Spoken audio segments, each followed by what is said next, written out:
ওই এই বাড়ির মাইয়ার গায়ে হাত দিলে না, হাত কাইটা ধলাই খালে ফেলাই দিমু। আমি নন্দা, পুলিশ কেন এই বাড়িতে তাইলেও আমার উপরে কথা বলার ক্ষমতা নাই। ওয়ারেন্ট? আর আপনাকেও আমাদের সাথে যেতে হবে, যা বলার কোর্টে গিয়ে বলবেন। আসেন।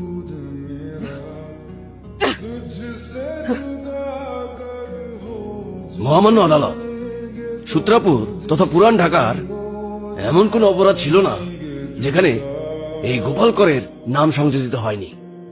গোপালকরের অবর্তমানে তার গ্যাং, ওনার ডান হাত প্রিন্স এখনো পর্যন্ত সক্রিয়। খুন, রাজধানী, মাদক ব্যবসা, স্মাগলিং, চাঁদাবাজি, প্রত্যেকটা অপরাধের সাথে জড়িত সে।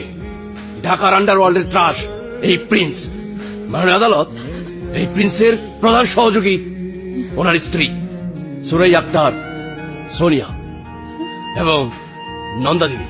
উনি গোপালকরের স্ত্রী, একজন মার্ডার কেসের আসামি। মাননীয় আদালত, আমি বিনীতভাবে এই দুজনের 4 দিনের রিমান্ড মঞ্জুর করার আবেদন জানাচ্ছি।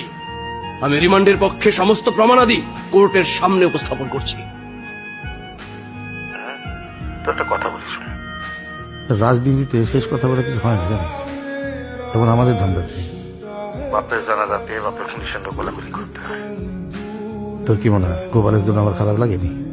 লাগছে, কিছু করণের নাই, আমি উপায় বলি কি, যে ব্যাখ্যা করে লাভ নাই।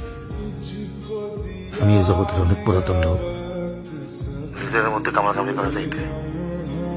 সমঝোতা করে আমি ভালো না। একই টোপ আর কতবার? টোপ না, একটা প্রস্তাব আছে, শুনে দেখ। তোর বিবি তো এখন জেলে আছে, আমিও জামিনের ব্যবস্থা করে দিতেছি। বদলে তুই আমাদের এলাকা থেকে চলে যায়। বাদ ম্যাম দোনো আপেলের বাদ করলেন। নন্দাবতীরও জামিনের ব্যবস্থা করো। ওইটা হইব না, ওইটা হইতে সময় লাগবে। মানে কেস না, বুঝতে পারতাছ? কি রাজি? কোথায় বসতে চাও?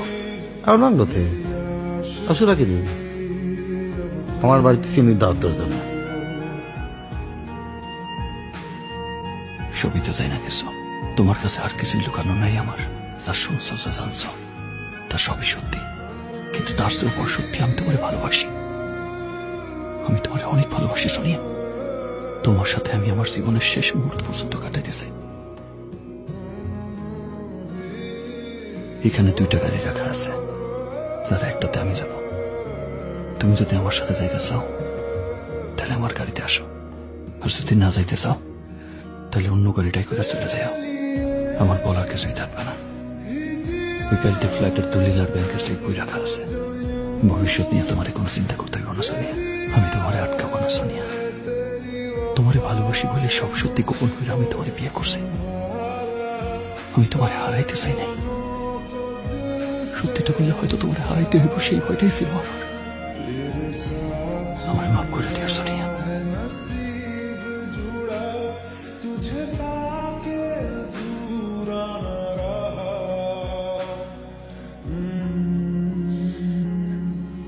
যাদের জন্য আমি জেলে গেলাম তাদের কিন্তু তুমি ছাড়বা না।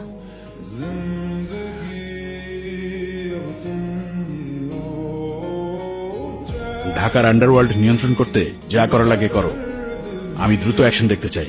স্যার, আমরা আমাদের সাধ্যমতো চেষ্টা করছি। This time we are hopeful. আমি আউটকাম দেখতে চাই মিনহাজ। স্যার, যে কোনো মূল্যে হোক এই অপারেশন আমরা সাকসেসফুল করবই। In that case I need unquestionable authority. ঠিক আছে, তোমাদের যা যা দরকার হয় করো। Thank you sir. শোনেন, ওপর থেকে নির্দেশ আসছে, বাইরের অবস্থা ঠান্ডা না হওয়া পর্যন্ত আপনি ভিতরেই থাকবেন।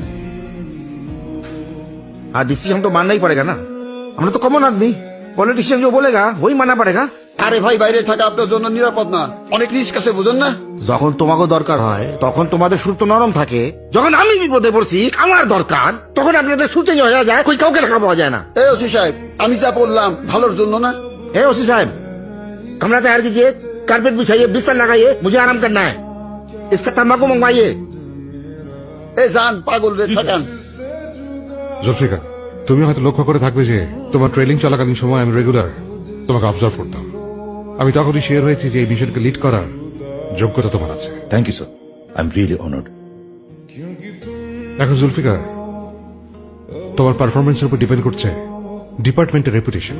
স্যার জুলফিকার, আমি জানি প্রিন্স তোমার ছোট ভাই।